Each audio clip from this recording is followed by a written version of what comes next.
Сәлем балалар, бүгін 75-ші сабақ. Сабағымыздың тақырыбы заттың қимылын білдіретін сөздер.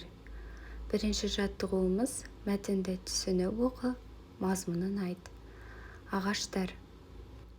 Ағаштардың ауа тазартудан басқа да пайдасы өте көп. Олар көптеген құстар мен жәндіктерге қорек береді. Аңқұстарды ыстық күннен, қатты желден, жауыннан қорғайды.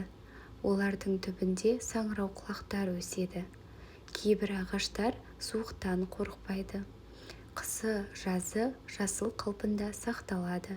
Сондай ағаштың бірі шырша. Ағаштардың көп өскен жерін орманды алқап дейді. Олар жер бетінің көп бөлігін алып жатыр.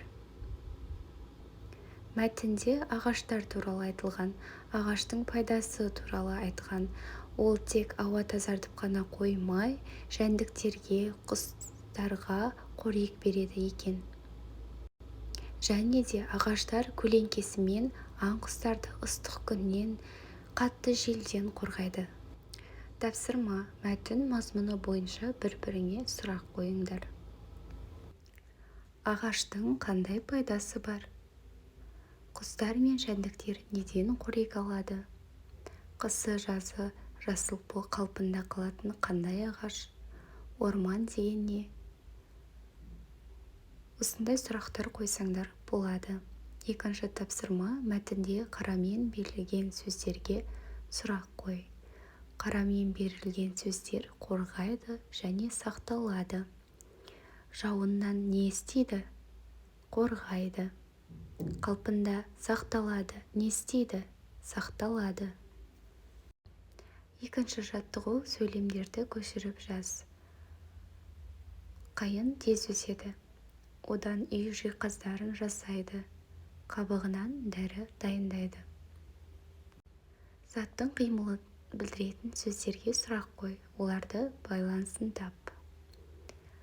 Қайың тез өседі. Не істейді? Тез өседі. Өседі сөзі заттың қимылын білдіріп тұр.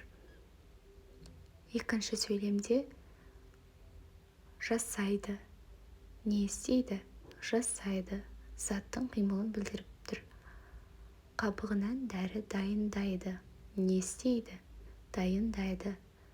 Бұл да заттың қимылын білдіретін сөз. Үшінші жаттығу: көп нүктенің орнына тиісті әріптерді қойып оқы. Шыққан сөздер туралы білгеніңді айт. Е, I, А әріптерін берген екен. Ендеше қойып шығайық. Шырша, қарағай, емен, қайың. Бірінші шырша. Шырша қысы-жазы жасыл қалпында тұратын ағаштың түрі. Бұл шырша ағашының көптеген түрлері бар. 30-50 метрге дейін өсетін түрі бар. Бұл өте баяу өсетін ағаш түрі. Екінші қарағай ағашы. Бұл қарағай тұқымына жататын ағаш, мәңгі жасыл қылқан жапырақты ағаш болып келеді. Ең биік түрлері 50-60 метрге дейін жетеді. Бір қызығы, бұл ағаш 500-600 жылға дейін өмір сүреді. Үшінші бізде емен ағашы. Емен ағашының діңі өте мықты, жуан болып өседі. Бұл ағашта өте биік 40 метрге дейін өседі. Діңінің жуандығы 2 метрге дейін болады. Төртінші қайын ағашы. Қайын тұқымдасына жататын сымбатты ағаш болып табылады. Ұшар басы үкідей шоқтанып, биік бойлап өсетін ағаш. Ашық жерлерде жеке дара өседі. Бірақ көп ретте олар орман болып көрінеді. Тағы да білгендерің болса, жазсаңдар болады. Сабақ аяқталды. Сау болыңыздар.